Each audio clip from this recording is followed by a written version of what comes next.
Did you see Elon's abysmal fit at the party he was at? Yes. This is why getting into menswear is very, very important, because everyone is clowning on him for this. We'll talk about Grok in a little bit, okay? Good lord. Look at that. People in chat making fun of me for my my menswear autism until the information suddenly becomes very, very, very helpful. Actual clown shoes.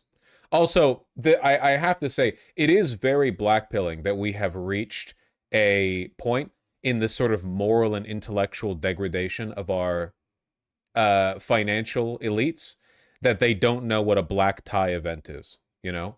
Like, they will hear it's a black tie event and then wear a long tie, which is crazy, you know? This is a celebratory outfit, albeit a bad one. This is a funeral fit. He's wearing it with a fucking tuxedo jacket, too. Christ. Is it crazy if it's black, though? Yes. That is not what black tie means. Look at the pant legs. I know. All the money in the world and they can't make these people drippy.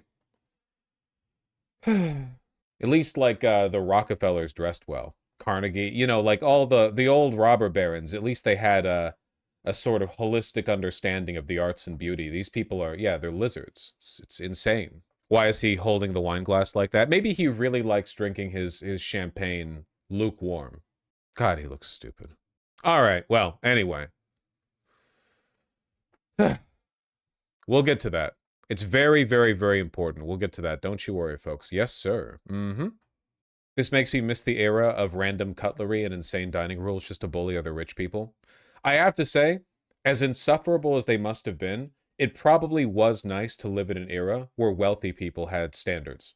Like, there was some etiquette or decorum that they held each other to, and there would be consequences for not doing so. You can bring that all the way back to the aristocracy. Probably would have been better back then. At the very least, they would have been like, you know, one-upping each other, which they did all the time, by the way, you know? The old wealthy oligarchs, the old oligarchs, whatever you prefer, all the way back to the aristocracy, you know, there was a kind of like competition between them over achieving the virtues laid out in their own forms of social etiquette. Nowadays, they're all just ugly and retarded and unlovable, and they do anything they want, and they're open pools of sin and vice, and it doesn't, like, no one cares. They don't care. And now, and other people, they drag everyone else down with them because other people, like, aspire to them, you know? New money was a mistake. Seriously, the old money New Englanders were right the entire time, you know? Where they had to learn Shakespeare and Charles Dickens.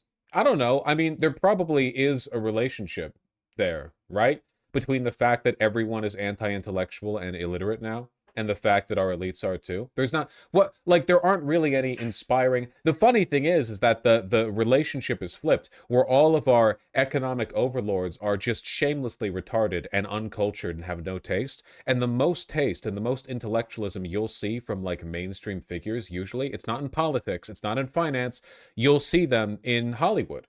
There are a bunch of celebrities who are just casually really smart, accomplished people who have read a bunch and they have, like, good taste and strong opinions on things, and they act effectively like old money elites, but that's backwards, man.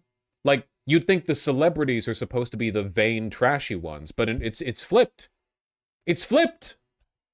It speaks to a broader problem, okay? At the end of the day, these people are trendsetters. They made up for their standards with all the incest. Elon's family is still very incestuous, I'm afraid. But why did it happen? Probably television. Probably, like, mass media shouldn't exist. Might be, like, the actual ultimate red pill take. It feels like anti-intellectualism really kicked up after the invention of the television set. Because all of a sudden the skill set that you needed to be persuasive and compelling to other people, it changed, and I think we haven't really recovered. We haven't really recovered. I don't know. Only books? Yeah, maybe. I blame radio. Yeah, maybe we don't need radio. I don't know. It all went downhill from the printing press. That shit's fucking true. Oh yeah.